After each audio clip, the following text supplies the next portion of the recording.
أعوذ بالله من الشيطان الرجيم بسم الله الرحمن الرحيم الحمد للہ رب العالمین والصلاة والسلام علی نبینا محمد وعلی آلہ وصحبہ اجمعین اما بعد۔ جہاں پہ میں موجود ہوں وہاں پہ عشاء کی نماز کا وقت تبدیل ہو چکا ہے اور عشاء کی نماز لیٹ کر دی گئی ہے، تو اس لیے آج درس شروع کرنے میں ہم لیٹ ہوئے ہیں، اور میں نے مناسب نہیں سمجھا کہ اب وقت تبدیل کیا جائے، کیونکہ عید الاضحیٰ سے پہلے یہ آخری درس ہے، تو آئندہ ہفتے درس نہیں ہو سکے گا۔ انشاءاللہ اس کے بعد والے ہفتے میں درس ہوگا، تو اس وقت کی جو ٹائمنگ ہوگی وہ بتا دی جائے گی اللہ کے فضل و کرم سے، اللہ کی مشیت سے، اللہ کے اذن سے۔ تو آج کا موضوع کیا ہے؟ پچھلے درس میں ہم نماز با جماعت کے موضوع پہ گفتگو کر چکے ہیں، اور آپ کو یاد ہوگا کہ اس میں امام شوکانی رحمہ اللہ کتاب کے مؤلف نے بتایا تھا کہ جماعت کے ساتھ نماز پڑھنا سنت مؤکدہ ہے، اور میں نے واضح دلائل کے ساتھ واضح کیا تھا کہ صحیح بات یہ ہے کہ جماعت کے ساتھ نماز پڑھنا واجب ہے، فرض ہے، لازمی ہے، ضروری ہے۔ دوسرا مسئلہ یہ بیان ہوا تھا کہ ایک امام ہو، ایک مقتدی ہو، تو یہ نماز با جماعت کہلائے گی، اور تیسرا نمبر پہ مسئلہ یہ تھا کہ جماعت میں جتنے لوگ زیادہ ہوں گے ثواب اسی قدر زیادہ ہوگا۔ چوتھا مسئلہ یہ تھا کہ اگر امام فضیلت کے لحاظ سے اپنے مقتدیوں سے پیچھے بھی ہو تو کوئی مسئلہ نہیں ہے، اس کی اقتداء میں، اس کی امامت میں نماز درست ہوگی۔ اور آخری مسئلہ جو پڑھا تھا وہ یہ تھا کہ افضل یہ ہے کہ امام وہ ہو جو بہترین شخص ہو، جو افضل ترین انسان ہو۔ آج کا درس امام شوکانی فرماتے ہیں وَيَؤُمُّ الرَّجُلُ النِّسَاءَ عَلَى الْعَكْسِ، کہ مرد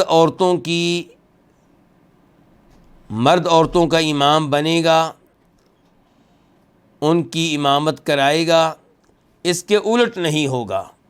یعنی کہ یہ ممکن نہیں ہے کہ کوئی عورت مردوں کی امام بن جائے، لیکن یہ درست ہے کہ مرد عورتوں کا امام بنے۔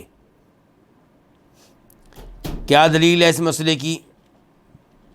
اس مسئلے میں دلیل وہ حدیث ہے جسے انس ابن مالک رضی اللہ عنہ روایت کرتے ہیں، اور اسے امام بخاری اپنی صحیح میں لے کر آئے ہیں، اور امام مسلم اپنی کتاب میں لے کر آئے ہیں۔ مسلم شریف میں اس کا نمبر ہے 658 658، اور صحیح بخاری میں اس کا نمبر ہے 860 860۔ انس ابن مالک کہتے ہیں کہ ان کی جدہ ملیکہ نے نبی علیہ الصلوۃ والسلام کی کھانے کی دعوت کی۔ جدہ سے کیا مراد ہے؟ جدہ سے مراد امید یہ ہے کہ انس ابن مالک کی نانی ہے۔ ملیکہ انس ابن مالک کی نانی ہوئیں تو ان کی والدہ ام سلیم کی کیا لگیں؟ والدہ لگیں۔ اور دوسرا احتمال یہ ذکر کیا گیا ہے کہ ملیکہ جو ہیں وہ جدہ ہیں کس کی؟ انس ابن مالک سے پہلے جو راوی ہیں ان کی۔ تو بہرحال ملیکہ کے بارے میں زیادہ امید یہی ہے کہ یہ انس ابن مالک کی کیا لگتی ہیں؟ نانی لگتی ہیں۔ تو انہوں نے کھانا تیار کیا اور نبی علیہ الصلوۃ والسلام کی دعوت کی۔ فَأَكَلَ مِنْهُ، تو آپ نے ان کے ہاں کھانا کھایا۔ ثُمَّ قَالَ، پھر آپ نے کہا قُومُوا، تم لوگ اٹھو، فَأُصَلِّيَ لَكُمْ، میں تمہیں نماز پڑھاتا ہوں۔ قال انس بن مالک، حدیث کے راوی انس بن مالک کہتے ہیں فقمت إلى حصير لنا قد اسود من طول ما لبس، چنانچہ میں اٹھا اور میں نے ہمارے گھر کی وہ چٹائی پکڑی جو بہت زیادہ استعمال کی وجہ سے سیاہ ہو چکی تھی. فنضحته بماء، میں نے اس پہ پانی کا چھڑکاؤ کیا. فقام علیہ رسول اللہ صلی اللہ علیہ وسلم، تو اس پہ کھڑے ہوئے نبی علیہ الصلوۃ والسلام.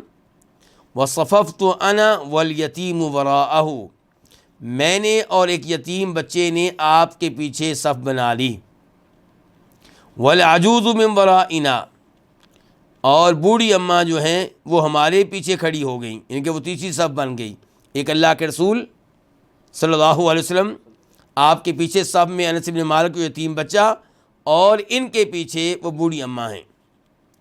فصلی لنا رسول اللہ صلی اللہ علیہ وسلم رکعتین، تو ہمیں نبی علیہ الصلوۃ والسلام نے 2 رکعتیں نماز پڑھائی. ثم انصرف، پھر آپ نماز سے فارغ ہوئے، یعنی کہ سلام پھیر دیا.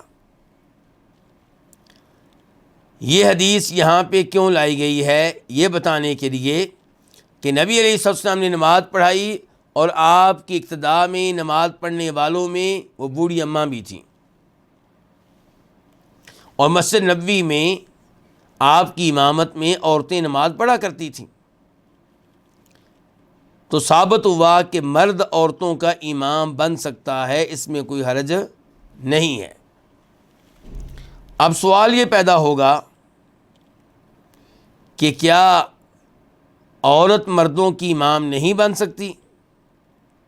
تو جواب یہ ہے کہ نہیں بن سکتی.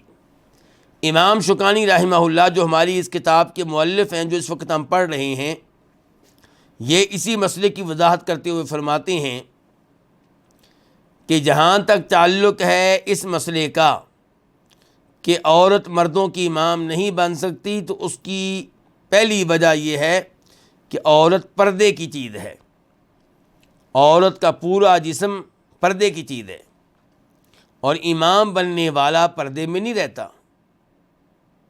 تو اگر عورت امام بنے گی تو سب مردوں کی توجہ کا مرکز بنے گی. اس کے اعضاء پہ مردوں کی نگاہ ہوگی، اس کے قد پہ مردوں کی توجہ ہوگی، اور پھر وہ اونچی اونچی آواز سے اللہ اکبر کہے گی. پھر امام کو کئی دفعہ کئی امور پہ خبردار کرنا پڑتا ہے، وہ کئی امور پہ خبردار کرے گی. بلکہ امام کو تو بسا اوقات مقتدیوں کو ڈانٹنا بھی پڑتا ہے کہ آپ مل کر کیوں نہیں کھڑے ہوتے، ادھر ہو جائیں، یہاں ہو جائیں، وہاں ہو جائیں. جب کہ نبی علیہ الصلوۃ والسلام نے کہا تھا کہ مرد عورتوں کی بہترین صف کون سی ہے؟ جو آخری صف ہو، یعنی کہ جس قدر مردوں سے دور رہیں گی اسی قدر خیر رہے گی. آپ علیہ الصلوۃ والسلام کے زمانے میں ترتیب کیا ہوتی تھی؟ اللہ کے نبی امام ہوتے، آپ کے پیچھے صحابہ کرام مرد ہوتے، پیچھے عورتیں ہوتی. تو آپ نے کہا عورتوں کی صفوں میں سے بہترین صف وہ نہیں ہے جو پہلی ہے، بلکہ وہ جو سب سے آخری ہے. تو پھر شریعت یہ کیسے اجازت دے گی کہ عورت مردوں کی امام بنے، جب کہ شریعت عورتوں کو مردوں سے دور رکھنا چاہتی ہے؟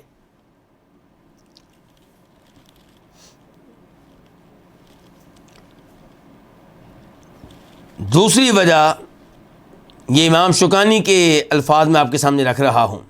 پہلی وجہ انہوں نے کیا بتائی کہ عورت پردے کی چیز ہے. دوسری وجہ انہوں نے یہ بتائی کہ عورت جو ہے وہ عقل اور دین دونوں کے اعتبار سے مردوں سے پیچھے ہے.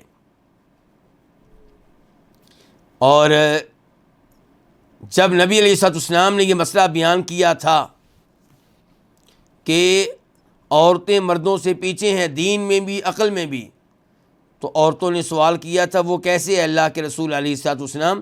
تو آپ نے کہا کیا تم دیکھتی نہیں ہو کہ اللہ تعالیٰ نے 2 عورتوں کی گواہی کو ایک مرد کی گواہی کے برابر قرار دیا ہے.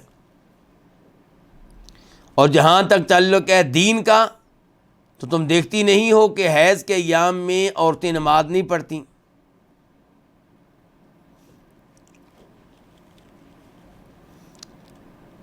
تیسری وجہ جو امام شوکانی رحمہ اللہ نے ذکر کی ہے، یہ وجوہات کس چیز کی ذکر کی جا رہی ہیں کہ عورت مردوں کی امام نہیں بن سکتی، کہ اللہ نے قرآن میں کہا ہے الرجال قوامون علی النساء، مرد عورتوں کے حکمران ہیں، مرد عورتوں کے نگران ہیں۔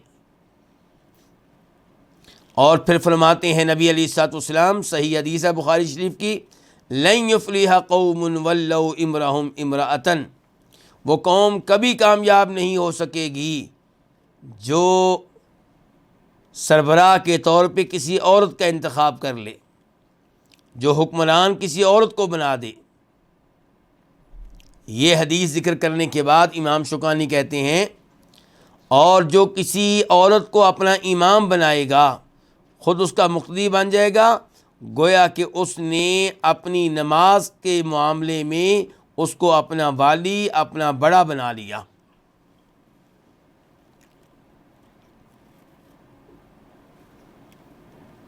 تو خلاصہ کلام یہ ہے کہ مرد عورتوں کی امامت کرائے بالکل ٹھیک ہے، عورت مردوں کی امام بنے بالکل غلط ہے۔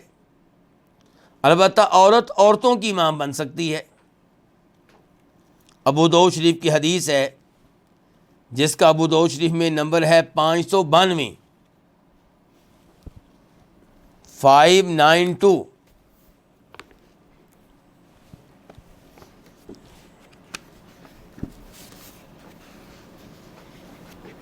یہ حدیث آپ کے سامنے رکھنا چاہوں گا۔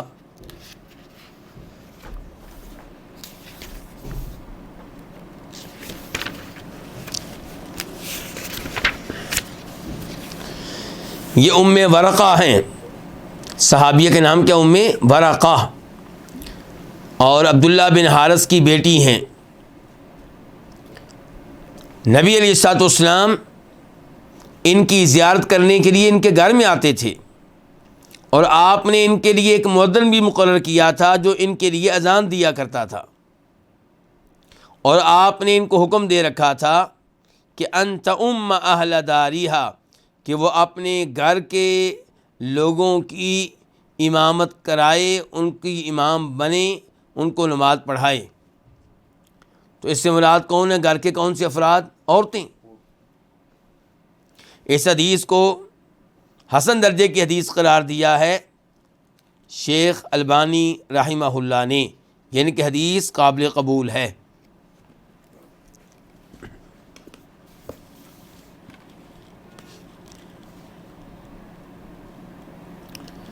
تو یہ آج کے درس کا پہلا مسئلہ تھا، کون سا؟ کہ مرد عورتوں کا امام بنے گا، عورت مرد کا امام نہیں بنے گی۔ اور اس کے ضمن میں ہم نے یہ مسئلہ ذکر کر دیا کہ البتہ عورت عورتوں کی امامت کرا سکتی ہے۔ اچھا، یہیں سے مجھے ایک مسئلہ اور یاد آ گیا کہ نماز عید پھر عورت دوسری عورتوں کو پڑھا سکتی ہے؟ جواب یہ ہے کہ بالکل غلط ہے۔ کیوں؟ کیونکہ نبی علیہ الصلوۃ والسلام نے نماز عید کے موقع پہ لوگوں کو حکم دیا تھا کہ اپنی عورتوں کو عید کی نماز کے لیے عیدگاہ میں لے کر آؤ، بلکہ آپ نے کئی عورتوں کی ڈیوٹی لگائی تھی کہ وہ عورتوں کو گھروں سے نکالیں تاکہ وہ عیدگاہ میں پہنچیں اور عیدگاہ میں پہنچ کے عید کی نماز پڑھیں۔ تو عورتوں نے مردوں کے ساتھ عیدگاہ میں پہنچ کے عید کی نماز پڑھنی ہے، اور اگر مرد کسی مسجد میں نماز پڑھتے ہیں تو عورتیں اس مسجد میں پہنچ کے مردوں کے ساتھ مرد امام کے پیچھے عید کی نماز ادا کریں گی۔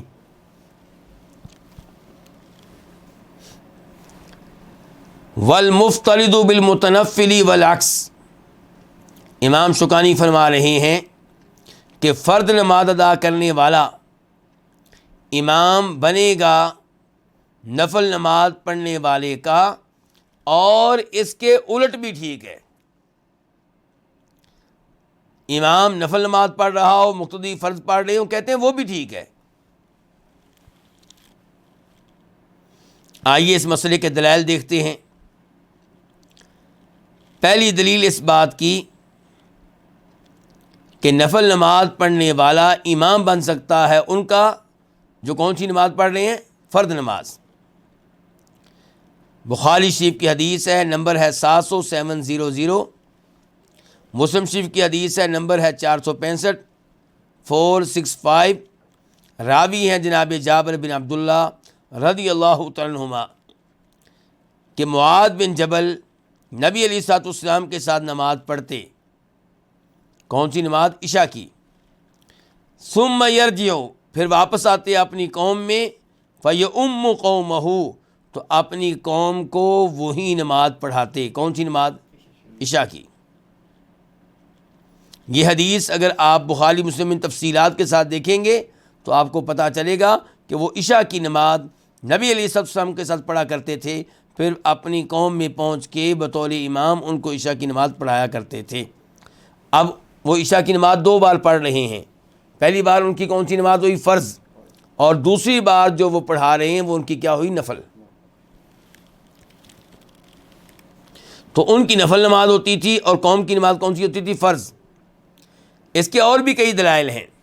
مثال کے طور پہ ہم نے کئی دفعہ یہ حدیث ذکر کی ہے کہ عمر بن سلمہ 7.5 سال کی عمر میں اپنی قوم کے امام بنے. بخاری ابو داؤد کی حدیث ہے. تو کیا 7.5 سال کے بچے کے اوپر نماز فرض ہوتی ہے؟ فرض نہیں ہوتی. تو پھر ان کی نماز کون سی ہوتی تھی؟ نفل. اور قوم کی نماز کون سی ہوتی تھی؟ فرض.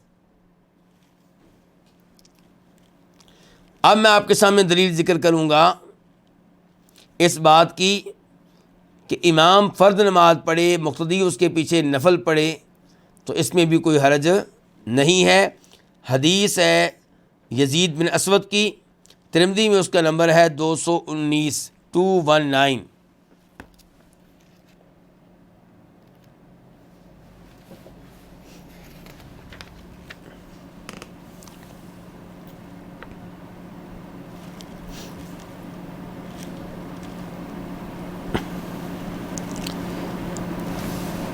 نمبر نوٹ کرنے میں شاید مجھ سے کوئی غلطی ہوئی ہے. ابو داؤد شریف میں اس کا نمبر ہے 575. ترمذی میں اس کا نمبر نوٹ کرنے میں شاید مجھ سے کوئی غلط فہمی ہوئی ہے. بہرحال میں اس حدیث کا خلاصہ آپ کو بتا دیتا ہوں. خلاصہ یہ ہے کہ یہ راوی کہتے ہیں یزید بن اسود کہ ہم نے نبی علیہ الصلوۃ والسلام کے ساتھ فجر کی نماز مینا میں مسجد خیف میں ادا کی حج کے موقع پہ. جب آپ نے سلام پھیرا تو آپ نے دیکھا پیچھے 2 آدمی بیٹھے ہوئے ہیں، نماز کا وہ حصہ نہیں بنے. آپ نے ان کو بلا لیا اور پوچھا تم نے نماز کیوں نہیں پڑھی ہمارے ساتھ؟ ما منعکما ان تصلیا معنا، کہنے لگے کہ ہم اپنے گھر میں نماز پڑھ کر آئے ہیں. تو مینا میں کون سے گھر ہوتے ہیں؟ مراد یہ خیمے میں. اپنے خیمے میں ہم نماز پڑھ کر آئے ہیں. تو آپ علیہ الصلوۃ والسلام نے کہا آئندہ ایسا نہیں کرنا. جب تم نماز پڑھ کر آؤ مسجد میں اور مسجد میں وہ نماز قائم ہو رہی ہو چکی ہو تو آپ اس نماز کا حصہ بنیں. آپ کی وہ نماز دوسری کیا بن جائے گی؟ نفل بن جائے گی. تو اس سے کیا پتہ چلا کہ فرض نماز پڑھنے والے امام کے پیچھے نفل نماز پڑھی جا سکتی ہے.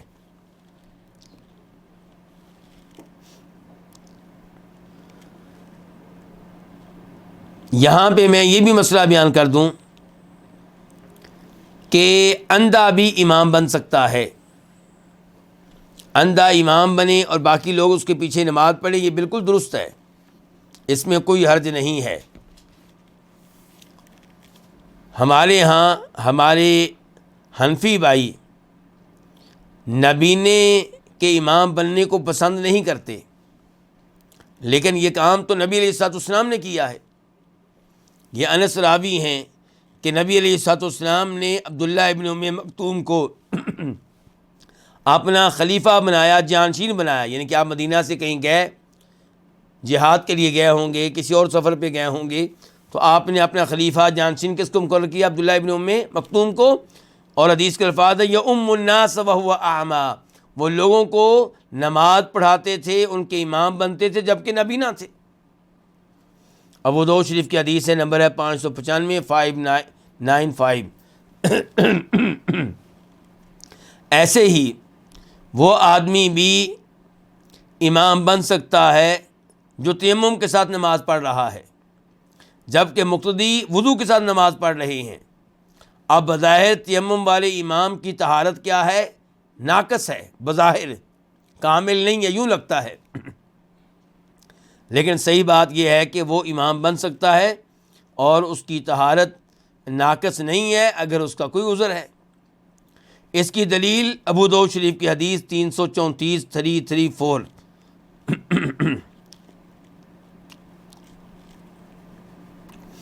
راوی ہے عمرو بن عاص رضی اللہ تعالی عنہ۔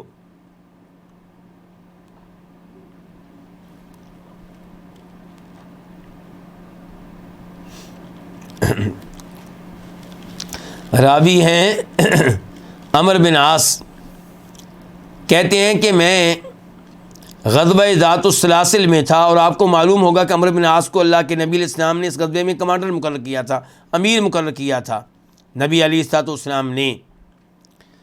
اور عمرو بن عاص کون ہے؟ یہ اموی ہیں۔ تو کہتے ہیں کہ وہاں پہ ایک رات احتلام ہوا، میں حالت جنابت میں تھا، غسل میں کر نہیں سکتا تھا کیونکہ بہت سردی تھی، اگر میں غسل کرتا تو خدشہ یہ تھا کہ میں مر جاؤں گا، تو میں نے تیمم کر کے نماز پڑھا دی۔ جب ہم واپس مدینہ میں آئے تو یہ بات نبی علیہ السلام تک پہنچی، تو آپ نے مجھ سے پوچھا کہ آپ نے یہ کام کیا ہے؟ میں نے کہا جی ہاں اللہ کے رسول میں نے کام کیا ہے۔ فرمایا کیوں کیا ہے؟ میں نے کہا اس لیے کہ اللہ تعالیٰ کہتے ہیں وَلَا تَقْتُلُوا أَنفُسَكُمْ، اپنے آپ کو مارو نہیں، قتل نہ کرو، خودکشی نہ کرو۔ تو نبی علیہ السلام ان کی یہ دلیل سن کر مسکرائے، اور آپ نے ان کے اس عمل کو غلط قرار نہیں دیا۔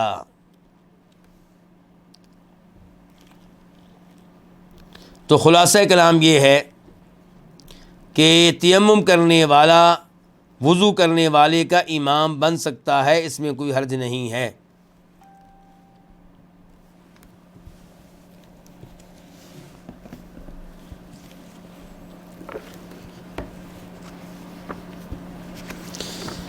یہ کسی بھائی نے ابھی حدیث لکھ کر بھیجی ہے کہ 219 ہی نمبر ہے، جب کہ پھر دیکھ لیتا ہوں میں، ہاں جی ہاں 219 نمبر ہی ہے، بالکل صحیح ہے۔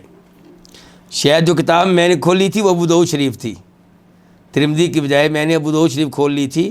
ترمذی میں اس کا نمبر 219 ہی ہے، وہ جو حدیث پہلے گزری تھی معاذ بن جبل والی 219۔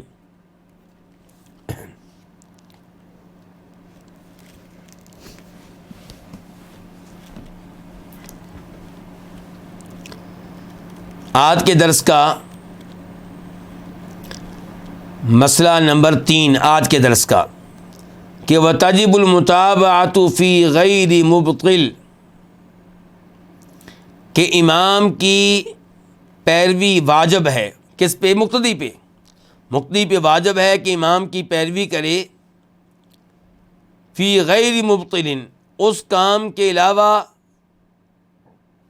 دیگر کاموں میں جو کام نماز کو باطل کر دینے والا ہے، یعنی کہ امام اگر کوئی ایسی حرکت کرتا ہے جس سے نماز باطل ہو جائے تو وہ حرکت آپ نہیں کریں گے، دیگر امور میں آپ امام کی پیروی کریں گے کیونکہ آپ کا امام ہے۔ آئیے دلائل کی طرف آتے ہیں۔ حدیث نمبر بخاری شریف کی 722 722 اور مسلم شریف کی حدیث نمبر 414 414۔ راوی ہیں اس حدیث کے جناب ابو ہریرہ رضی اللہ تعالی عنہ کہ نبی علیہ الصلوۃ والسلام نے ارشاد فرمایا انما جعل الامام لیؤتم بہ، امام کو اسی لیے امام بنایا گیا ہے تاکہ اس کی اقتداء کی جائے، اس کی پیروی کی جائے۔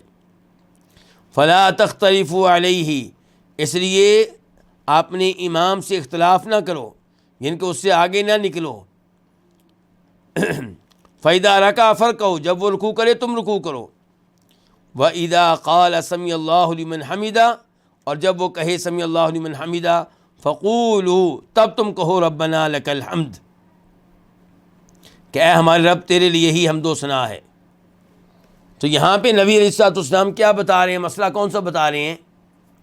پوری حدیث کا موضوع کیا ہے کہ امام کے پیچھے پیچھے چلنا ہے، امام کی پیروی کرنی ہے، امام سے آگے نہیں نکلنا۔ ایسے ہی ہے جی، اسی لیے آپ نے کہا کہ جب وہ رکوع کرے تب تم نے رکوع کرنا ہے، تو ساتھ ہی کہا کہ جب وہ سمیع اللہ لمن حمیدہ کہے تب تم نے ربنا ولک الحمد کہنا ہے، یعنی کہ تب تم نے اٹھنا ہے اور اس مقام پہ پہنچنا ہے جہاں پہ ربنا لک الحمد والی دعا پڑھی جاتی ہے، جسے اردو والے لوگ کیا کہتے ہیں؟ قوما. کیا کہتے ہیں؟ قوما. ان الفاظ کا یہ مطلب قطعاً نہیں ہے کہ امام سمیع اللہ لمن حمیدہ کہنے پہ اکتفا کرے اور مقتدی سمیع اللہ لمن حمیدہ نہیں کہیں گے، بلکہ صرف ربنا لک الحمد کہیں گے. یہ مطلب اس حدیث کا بالکل نہیں ہے. تو صحیح بات یہ ہے کہ امام اور مقتدی دونوں کہیں گے کیا؟ سمیع اللہ لمن حمیدہ، اور دونوں دعا پڑھیں گے ربنا ولک الحمد، اور پوری دعا پڑھیں گے. آپ فرما رہے ہیں وَإِذَا سَجَدَ فَاسْجُدُوا، جب وہ سجدہ کرے تب تم سجدہ کرو. تو کیا بتا رہے ہیں اللہ کے نبی؟ اقتداء، امام کی پیروی کرنا. وَإِذَا صَلَّى جَالِسًا فَصَلُّوا جُلُوسًا أَجْمَعُونَ، اور جب امام بیٹھ کر نماز پڑھے تو تم سب بیٹھ کر نماز پڑھو. چونکہ امام بیٹھا ہے تو آپ بھی بیٹھ کر نماز پڑھیں. وَأَقِيمُوا الصَّفَّ فِي الصَّلَاةِ، اور نماز میں صف کو سیدھا رکھو. فَإِنَّ إِقَامَةَ الصَّفِّ مِنْ حُسْنِ الصَّلَاةِ، کیونکہ نماز صف کو سیدھا رکھنا نماز کے حسن میں سے ہے. اچھا، اس حدیث سے یہ وہ مسئلہ تو ثابت ہو گیا جو امام شوکانی نے ذکر کیا ہے. کیا ذکر کیا؟ کہ امام کی مقتدی نے کیا کرنی ہے؟ پیروی کرنی ہے. اس سے آگے نہیں نکلنا، اس کے پیچھے پیچھے رہنا ہے. اور امام رکوع میں جائے تو رکوع میں جائیں، امام کھڑا ہو تو آپ کھڑے ہوں، امام سجدے میں جائے تو آپ سجدے میں جائیں. لیکن اس حدیث میں یہ الفاظ کہ جب امام بیٹھ کر نماز پڑھے تم بھی بیٹھ کر نماز پڑھو، اس کے بارے میں آپ کا موقف کیا ہے؟ تو اس بارے میں موقف یہ ہے کہ پہلے یہی حکم تھا. بعد میں نبی علیہ الصلوۃ والسلام نے جو طریقہ اختیار کیا وہ اس سے مختلف ہے. وہ کیا طریقہ ہے؟ اس کی دلیل کیا ہے؟ یہ حدیث ہے بخاری شریف کی، نمبر ہے 683 683، اور مسلم شریف میں نمبر ہے 418 418. راوی ہیں اس حدیث کی سیدہ عائشہ رضی اللہ تعالی عنہا.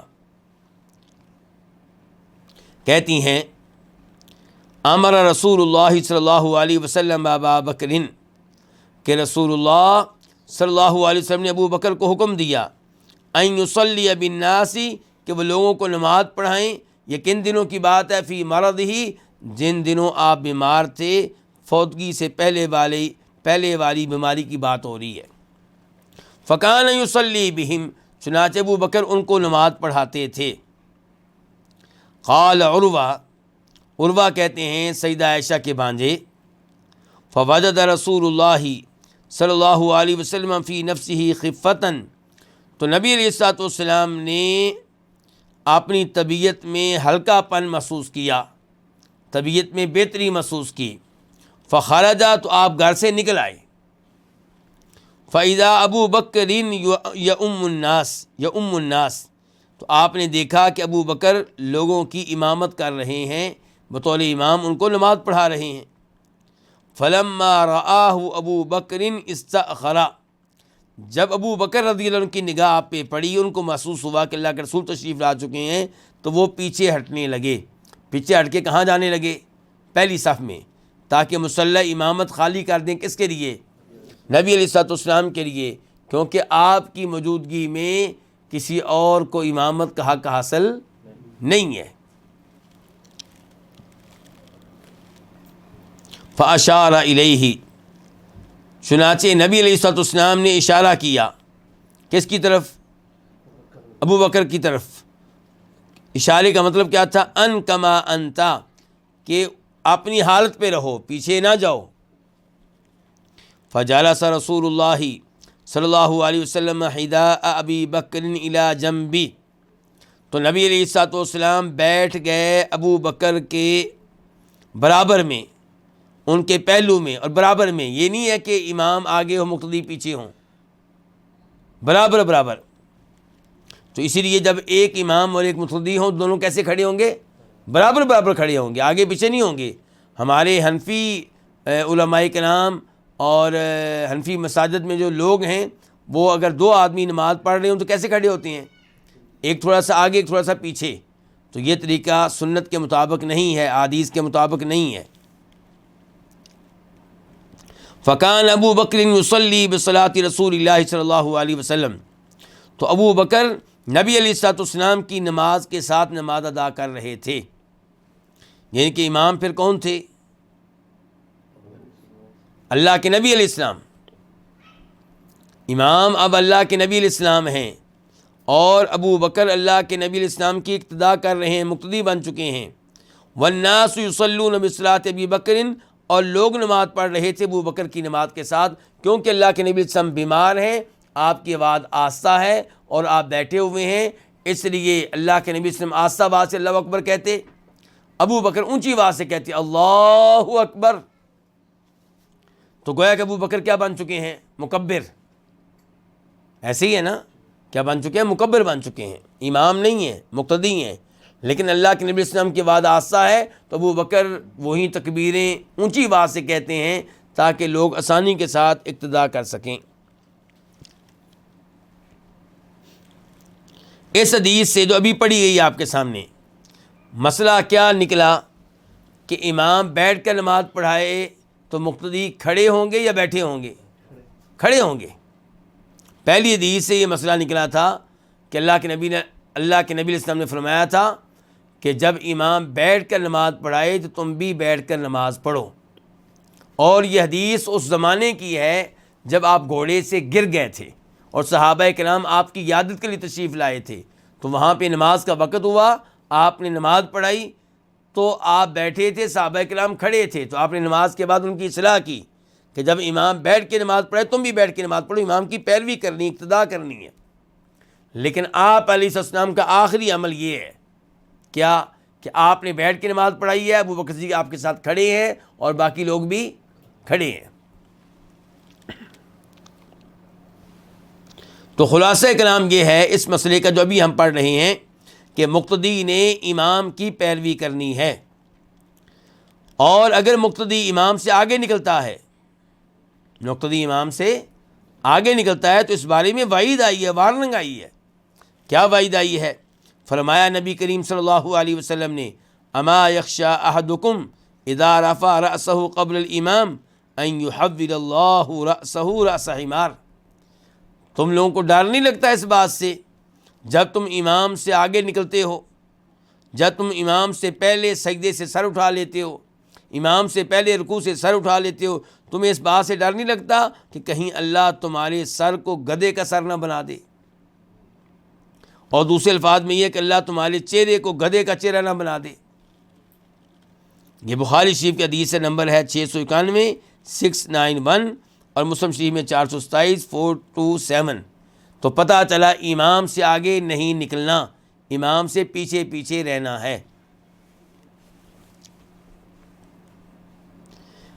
اچھا، اس کا اب کیا مطلب ہے کہ امام کی پیروی کرنی ہے، لیکن ایسے کام میں امام کی پیروی نہیں کرنی جس کام سے نماز باطل ہو جاتی ہے۔ تو امام شوکانی اپنی اسی عبارت کی وضاحت میں فرماتے ہیں کہ وَلَا يُتَابِعُهُ فِي شَيْءٍ يُوجِبُ بُطْلَانَ صَلَاتِ، امام کی پیروی کسی ایسے معاملے میں نہ کرے جس کی وجہ سے نماز باطل ہو جاتی ہے۔ مثال کے طور پہ امام نے اگر نماز میں گفتگو کی ہے، غلط کیا ہے، مقتدی اس کی پیروی میں یہ کام نہ کرے۔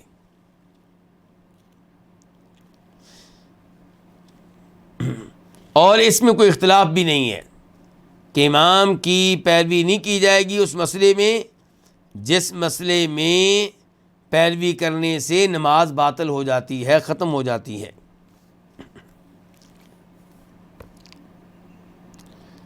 آج کے درس کا مسئلہ نمبر 4، امام شوکانی کہتے ہیں وَلَا يَؤُمُّ الرَّجُلُ قَوْمًا هُمْ لَهُ كَارِهُونَ، کوئی آدمی کسی قوم کا امام نہ بنے جب کہ وہ اس کو کیا کرتے ہوں؟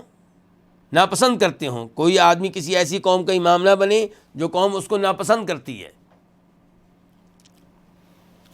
یعنی کہ آپ کے مقتدی آپ کو امام نہیں دیکھنا چاہتے اور آپ امام بنے ہوئے ہیں، تو اس سے بچنا چاہیے، اس سے منع کیا ہے نبی علیہ الصلوۃ والسلام نے۔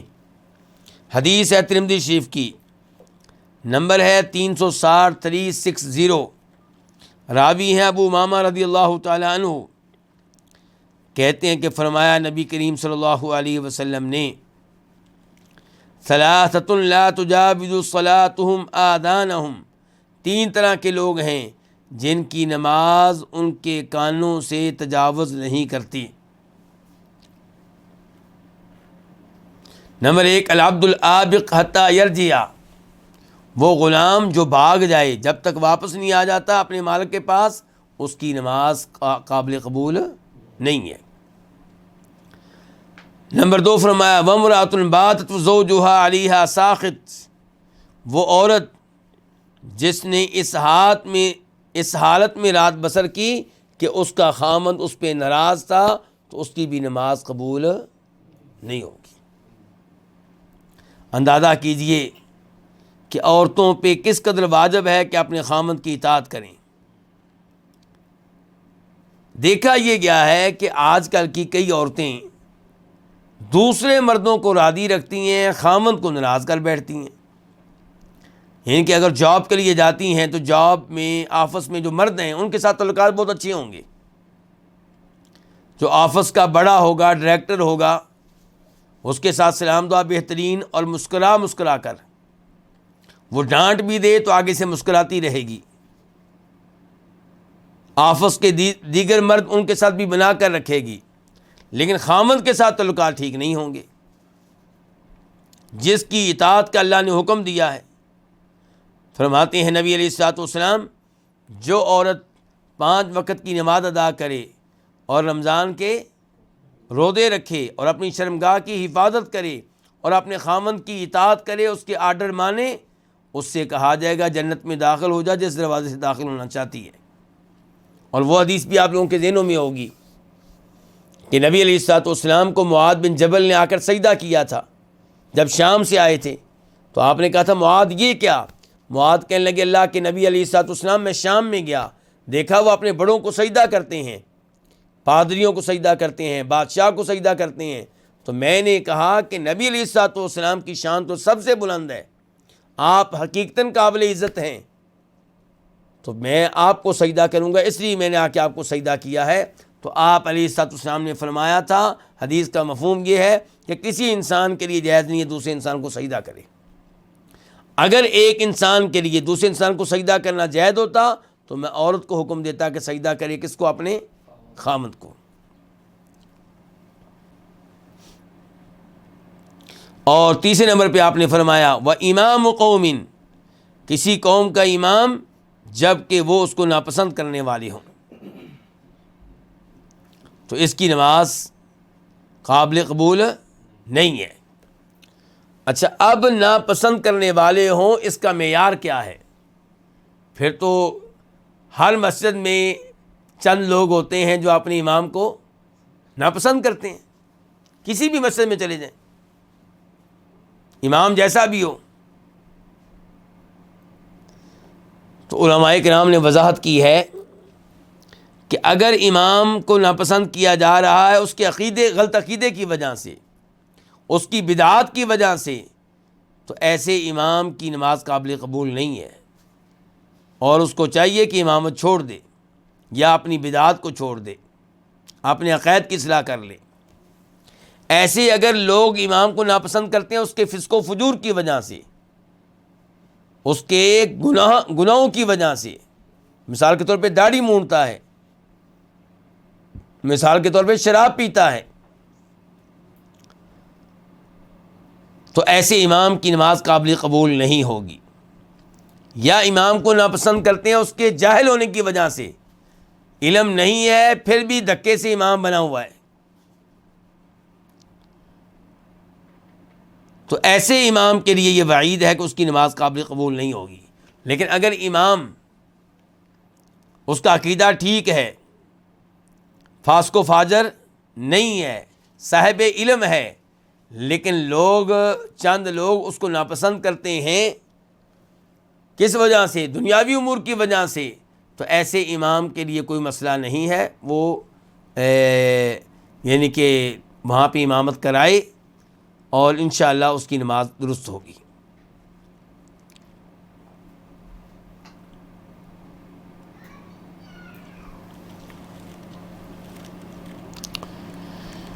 مثال کے طور پہ امام کو ناپسند کرتے ہیں، کس لیے؟ جی اس کے پاس گاڑی کیوں ہے؟ بالکل کئی اماموں کو لوگ ناپسند کرتے ہیں کہ گاڑی کہاں سے آ گئی، یا ناپسند کرتے ہیں اس لیے کہ وہ کلمہ حق کہتا ہے ممبر پہ، مسئلے درست بیان کرتا ہے، اس لیے ناپسند کرتے ہیں۔ تو یہاں پہ اس کی نماز پہ کوئی فرق نہیں پڑے گا اگر لوگ اسے ناپسند کرتے ہیں ایسے امور کی وجہ سے۔ تو آج کے درس کا مسئلہ نمبر 5، وَيُصَلِّي بِهِمْ صَلَاةَ خَفِّهِمْ، اور ان کو نماز پڑھائے کون؟ امام، ان میں سے سب سے ہلکے شخص کی نماز۔ اس کا کیا مطلب ہے؟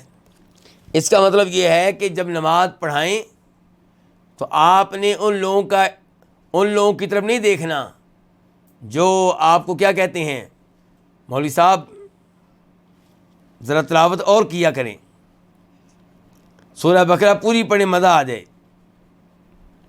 رکوع اور لمبے کریں، سجدے اور لمبے کریں۔ نہیں، آپ نے دیکھنا ہے آپ کی مسجد کے مریضوں کی طرف، بیمار لوگوں کی طرف، بوڑھوں کی طرف، حاجت مندوں کی طرف، ان کو ذہن میں رکھتے ہوئے آپ نے نماز پڑھانی ہے کہ وہ آپ سے تنگ نہ ہوں، وہ آپ سے پریشان نہ ہوں، وہ آپ کی وجہ سے مسجد چھوڑ کے چلے نہ جائیں۔ کیا دلیل ہے جی اس مسئلے میں؟ اس مسئلے میں دلیل وہ حدیث ہے جسے امام بخاری روایت کرتے ہیں، نمبر ہے 703 اور امام مسلم روایت کرتے ہیں، نمبر ہے 467 راوی ہیں جناب ابو ہریرہ رضی اللہ تعالی عنہ کہ نبی کریم صلی اللہ علیہ وسلم نے ارشاد فرمایا، اذا صلی احدکم للناس فلیخفف، جب تم میں سے کوئی لوگوں کو نماز پڑھائے،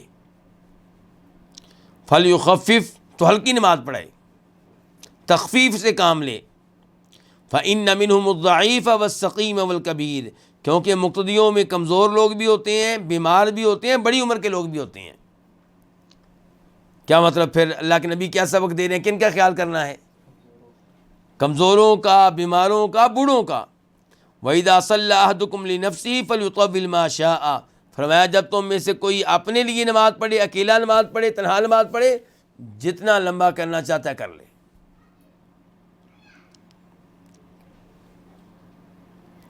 تو یہ مسئلہ واضح ہوا کہ خیال کیا جائے گا ان لوگوں کا جو کمزور قسم کے لوگ ہیں، ضرورت مند ہیں، حاجت مند ہیں۔ آج کے درس کا ایک اور مسئلہ،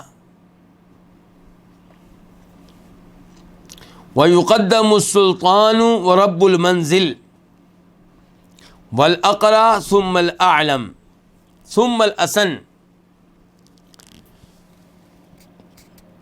ترجیح دی جائے گی، یعنی کہ امامت میں ترجیح دی جائے گی، آگے کیا جائے گا کس کو؟ سلطان، حکمران کو۔ اگر آپ کی مسجد میں حکمران موجود ہے تو امامت اس کا حق ہے۔ ورب المنزل، اور اگر نماز آپ لوگ پڑھ رہے ہیں جماعت کے ساتھ کسی کے گھر میں، تو گھر کا سربراہ، گھر کا مالک، اس کا حق ہے کہ اس کو امامت کا موقع دیا جائے، اس کو امامت میں ترجیح دی جائے۔ والاقرا، اور ایسے ہی امامت میں ترجیح دی جائے، آگے رکھا جائے کس کو؟ جو سب سے بڑھ کے قرآن پڑھنے والا ہے۔ ثم الاعلم، پھر جو سب سے زیادہ علم رکھنے والا ہے۔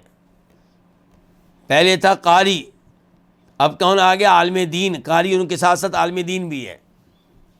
ثم الاسن، پھر اس کو ترجیح دی جائے گی الاسن، جو عمر میں بڑا ہے، یعنی کہ اگر کئی لوگ ایسے ہیں جو قرآن کے قاری بھی ہیں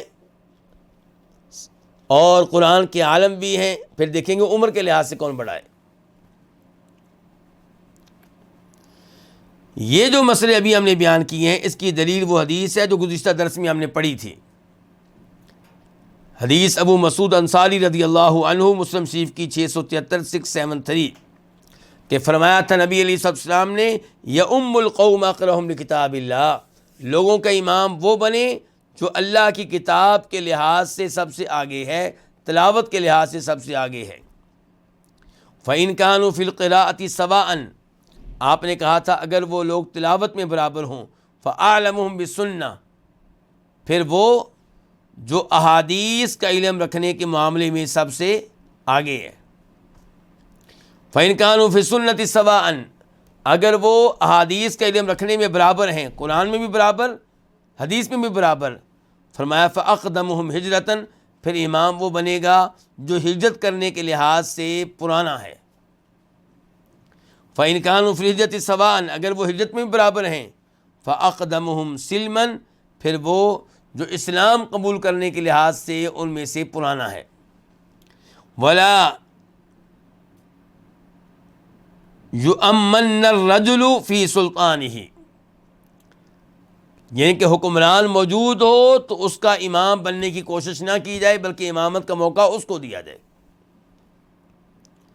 ولا یقعد فی بیتہ علی تکریمتہ الا باذنہ، اور کوئی کسی کے گھر میں اس کی خاص سیٹ کے اوپر، خاص کرسی کے اوپر، خاص بیٹھنے کی جگہ پہ نہ بیٹھے، الا یہ کہ وہ اجازت دے، کون؟ گھر والا۔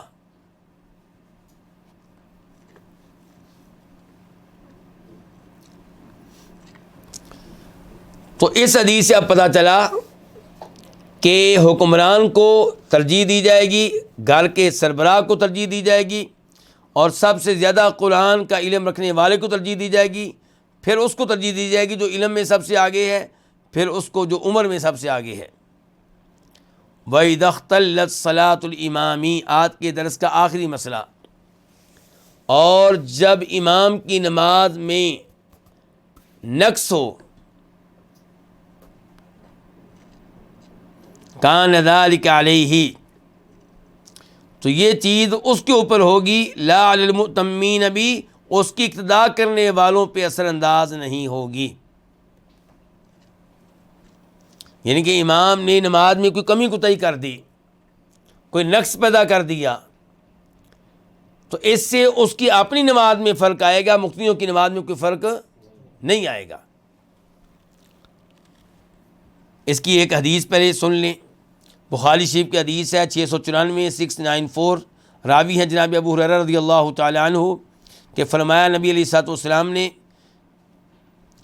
یصلون لکم، ایسے امام آئیں گے جو تمہیں نماز پڑھایا کریں گے، فإن اصابوا فلکم، اگر وہ درست نماز پڑھائیں، ان کا طریقہ نماز ٹھیک ہو، تو تمہیں اجر و ثواب ملے گا، یعنی کہ تمہیں اجر و ثواب ملے گا یہ نماز پڑھنے پہ۔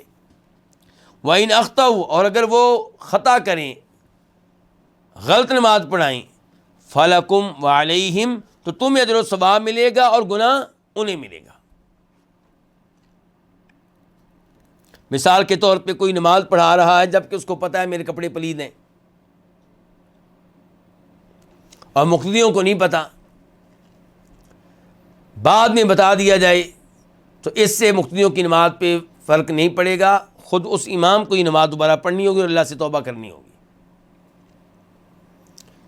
اور جو ابھی مثال دینے لگا ہوں یہ کئی دفعہ ہو جاتا ہے، کیا کہ بعد میں پتہ چلا کہ امام صاحب کے اوپر غسل واجب تھا، بعد میں پتہ چلا کہ میں تو احتلام کی حالت میں تھا، اب اس امام پہ واجب ہے کہ غسل کر کے نماز دوبارہ پڑھے، مقتدیوں کے اوپر واجب نہیں ہے، ان کی نماز ٹھیک ہے، ان کی نماز میں کوئی مسئلہ نہیں ہے۔ تو یہ ہے وہ جو امام صاحب کہہ رہے ہیں دھیان سے کہ وَإِذَا اخْتَلَّتْ صَلَاةُ الْإِمَامِ، جب امام کی نماز میں کوئی خلل ہو، کوئی کمی کوتاہی ہو، تو کان ذَلِکَ علیہ، یہ چیز اس کے اوپر ہوگی، امام کے اوپر ہوگی، اس کی ذمہ داری اسی پہ آئے گی، لا علی المؤتمین بہ، جو اس کی اقتداء کرنے والے ان پہ کوئی ذمہ داری نہیں آئے گی۔ یہیں پہ آج کے درس کا اختتام کرتے ہیں۔ اللہ رب العزت سے دعا ہے کہ اللہ تعالی ہمیں یہ کتاب توجہ سے پڑھنے کی توفیق دے اور اسے فائدہ اٹھانے کی توفیق دے، اس کے اوپر عمل پیرا ہونے کی توفیق دے۔ جیسا کہ بتا چکا ہوں، آج آخری درس تھا عید الاضحیٰ سے پہلے، اور آئندہ درس نہیں ہوگا۔ آج کیا دن ہے جی؟ سوموار۔ تو آج کا درس آخری ہے، آئندہ سوموار کو نہیں ہوگا، اس کے بعد والے سوموار کو انشاءاللہ ہوگا، یعنی کہ صرف ایک ناغہ ہوگا اس کتاب کا۔ تو انشاءاللہ ملتے ہیں عید کے بعد، اور امید ہے کہ آپ ان ایام میں کثرت سے تکبیریں کہہ رہے ہوں گے، صدقہ خیرات کر رہے ہوں گے، دیگر نیکی کے اعمال کو بجا لا رہے ہوں گے۔ یہ قیمتی ترین ایام ہیں، ایسے ایام معلوم نہیں آئندہ سال ہمیں ملیں یا نہ ملیں۔ اللہ تعالی ہمیں ان ایام سے فائدہ اٹھانے کی توفیق بخشے۔ وآخر دعوانا الحمدللہ رب العالمین۔